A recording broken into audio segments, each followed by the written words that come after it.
So again, please ask your questions, raise the difficult issues. These are the world's experts on these. Many of these people have contributed to guidelines all over the world. Any questions? No questions. Tom Cox, of course. I have a question, and that is, since Chris misunderstood what his lecture was supposed to be about, can I ask you, at least in the Netherlands, when you stop screening and what you have to stop screening? What measures do you have? What we have at present is we do cytological screening, of course. It starts at 30. Every 5 years, referral for ASCUS, of course, and we stop screening at 60 years of age. What are the new way of screening, where we at the moment in the process of organizing the whole chain from follow-up and things like that, is that we will start with HPV screening at 30 years with cytological triage directly at baseline and at 6 months, and that's important because otherwise the risk becomes too far.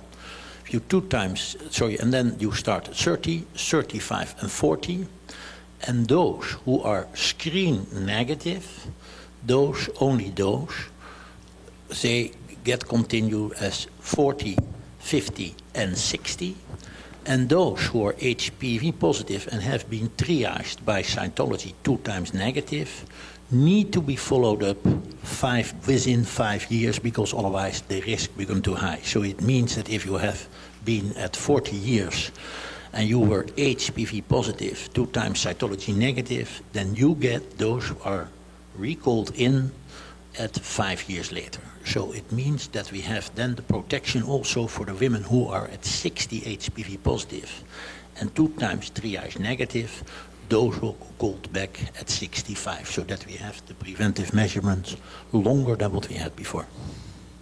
Great. Natalie, you had a... Yeah, thank you. I have a question for Dr. Meyer too. You mentioned the 30% of women who were never screened, or very much unscreened, and this woman had a special call with letters sent to do self-sampling. And I was wondering, how did you get the information on this woman? How do you get to know who were not screened? How to join them? Because usually these are populations that are difficult to reach. So how did you get the address to send them a self-sample? So that's one question. And the other, that was with regard to the US guideline that recommend to stop screening after 65 after 3 cyto tests negative. But this morning we heard that the evidence was quite strong that it was not the number of tests which were negative, but the time between your last test and the new one. So how did you come up with this recommendation of the 3 last negative tests? Finally, I have a last one. Raul, I really liked your presentation on the guidelines in Latin America. And I wanted to have your thoughts on what you were mentioning with the screening, triage, and treatment versus screening and treatment.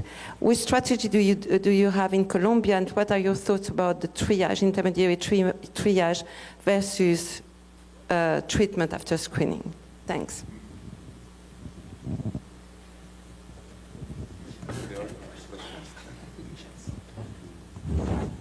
We have in the Netherlands a registry in which first we have all the women are registered by the municipalities, and either they get the invitation from the doctor because they get the relationship is automated, so that they send out the invitation, or the municipality is send it out, and all the cytological results and their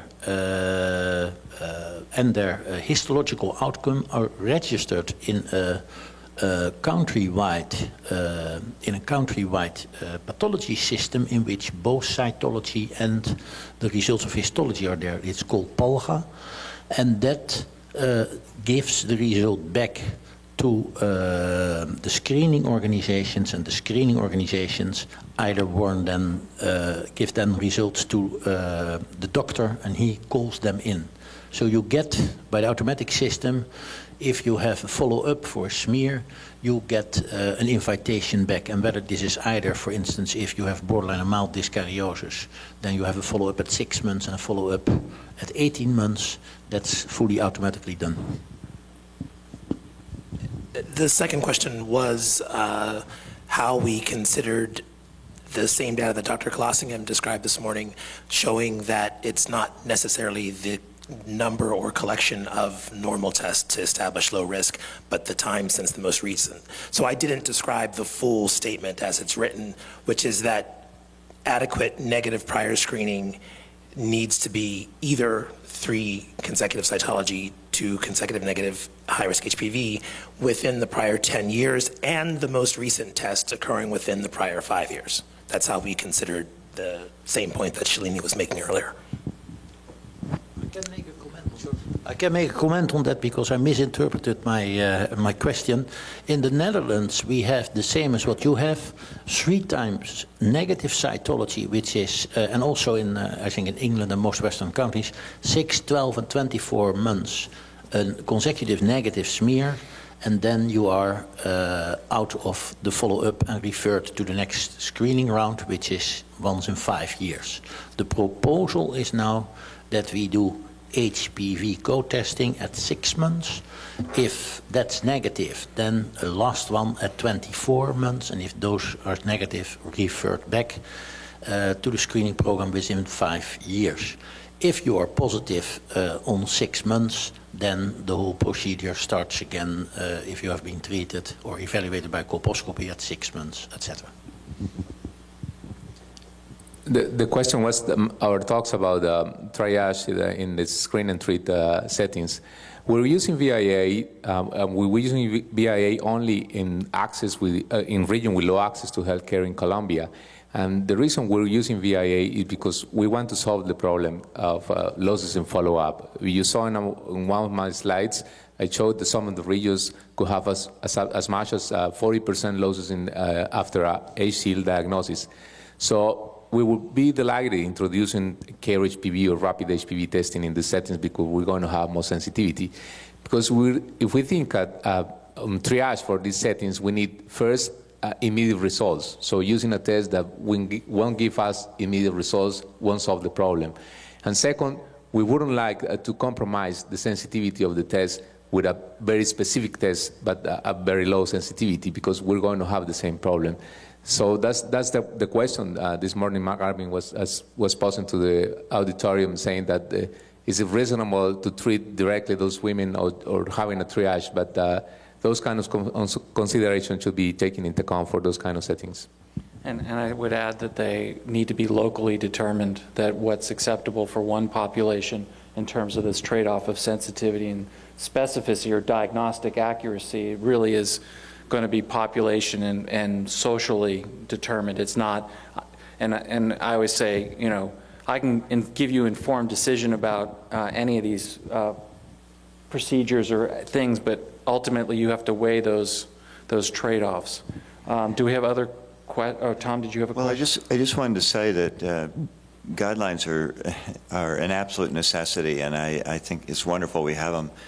The biggest problem that we have, at least in all of the countries that we saw, much of Europe and certainly North America, is the lack of any kind of organized system or accessible medical records. So if you have transient populations moving around, insurance companies changing, all kinds of things that make it difficult to really know when the last screen was and what the last result was, it makes it very difficult for patients to really probably be put on the right schedule. So those are the biggest. Well, you might weigh sensitivity more heavily in those scenarios. That's right. That's where sensitivity becomes so important, because if you have a longer reassurance time frame, and people don't get screened at the time that they should be for a number of reasons, then that hopefully that person's more protected. Are there other questions that people want to raise? Oh, good. Thank you. I'm Dorothy from Austria. In Austria, we have a very special situation because primary screening is done with cytology and colposcopy.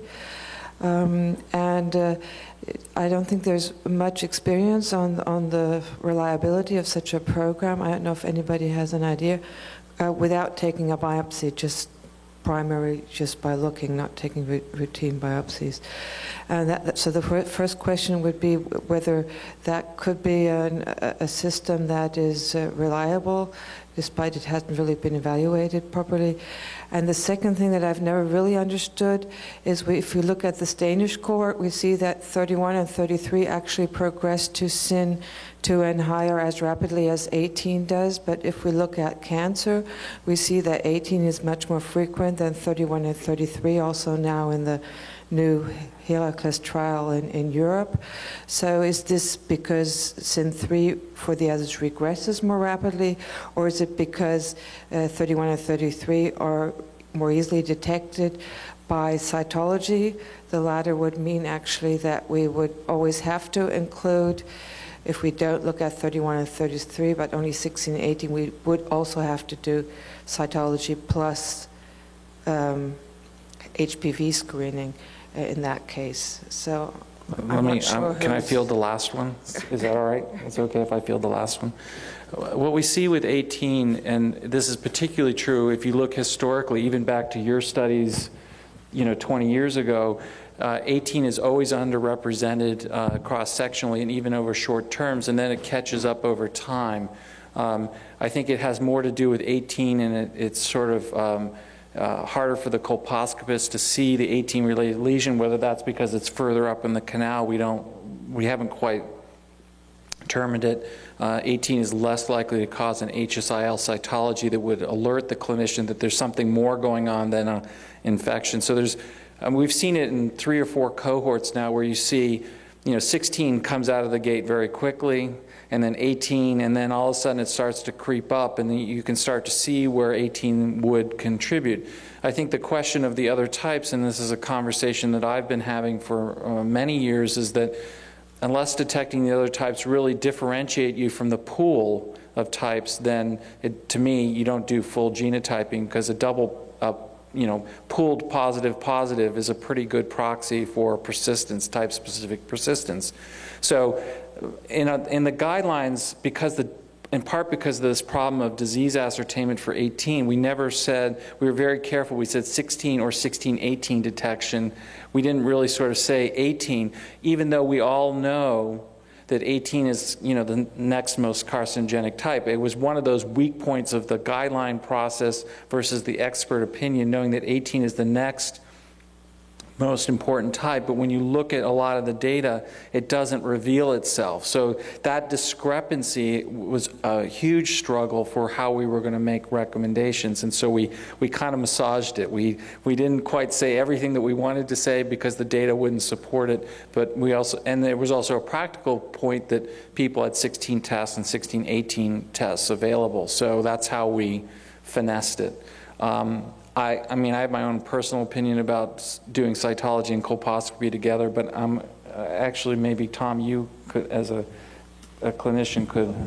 Certainly, in the colposcopy circles, it's long been discussed that the lower level you look at abnormality in cytology, the less specific colposcopy gets. I mean, Nico can probably talk about this more than anything. So if you're really just screening everybody with colposcopy, and everything that is metaplasia is acetoacetate too, so it just becomes so non-specific that it's the likelihood of over-biopsy, over-reading histologically, and over-treatment starts to exponentially expand, I would think.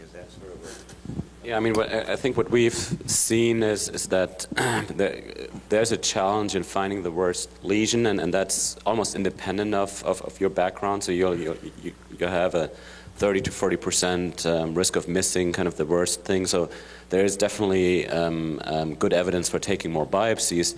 On the other hand, there's also pretty good evidence that if the colposcopic impression is totally normal, there's probably not much there. I mean, there's this data from the UK and also our study that support that. But Again, I mean, if you do screening colposcopy, I mean, it's not feasible in most places anyway, and it will be quite problematic, I think, in many settings. What I want to say is that about this, and I'll say more in the summary comments, we should separate out things that are diagnostic from things that are screening, and they fundamentally serve two very different but important purposes. And people have talked about that today in different places. A screening test is not to find disease. A screening test is to rule out. And it's to rule out and say, look, you can go home, and with HPV testing, what's really powerful is you can get 5 to 10 years reassurance. It doesn't tell you who has disease, but the other benefit that a couple people mentioned is that now you have the smaller population that's enriched for disease, and so any diagnostic procedure that you perform there, just by simple mathematics, really starts to perform better because you have this high prevalence, which impacts your predictive values. So there's really not, and Nico's actually publishing a paper on this that's quite brilliant, looking at these mathematical issues, but the key thing is that, you know, there's probably no test that's going to really do both of those well. A good screening test is probably not going to be a good diagnostic, and a good diagnostic test means that, like pap smears, you had to do it over and over and over because it doesn't rule out even the earliest part of the natural history. So I think that's where our this natural history has really informed our understanding of how these things can work together, and they're actually better if you can find ways to make them happen together, because you get the benefit of ruling out, and then if you're doing PAP among the HPV positives, you still get the same PAP performance, but you're just doing it in a much smaller population, and you have an enriched disease population. So, you know, I think doing two diagnostic procedures sort of repeatedly is kind of missing the real benefit of what we've learned, in my opinion. That's not everybody's opinion. Do we have other questions? If not, I'm going to make a couple quick wrap-up, if that's okay with everybody. Mark Arbin had to leave, so you may want to track him down and get his opinions. I think to me there are three important pieces, and I'll be very brief. One is that we now have this tremendous menu of options in cervical cancer screening, and I think the most important thing in that is to make an informed decision for a country and to do it well with high coverage. I mean, I think the new technologies are great, and I certainly believe in HPV testing.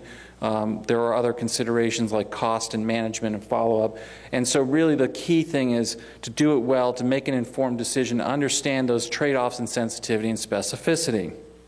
The second one is a risk comment, which is that, you know, perfection is the enemy of good. You can keep doing more and more and more, and you get incrementally less benefit. You know, on one end you do no screening, and you have high cervical cancer rates. And if you really wanted no cervical cancer at all, you would hysterectomize women at the age of 15. Now, once you've ruled those out, now you're in this big middle. And you're always going to have residual risk. And nothing you can do, no matter how many procedures and vaccination, you're never going to get to zero risk.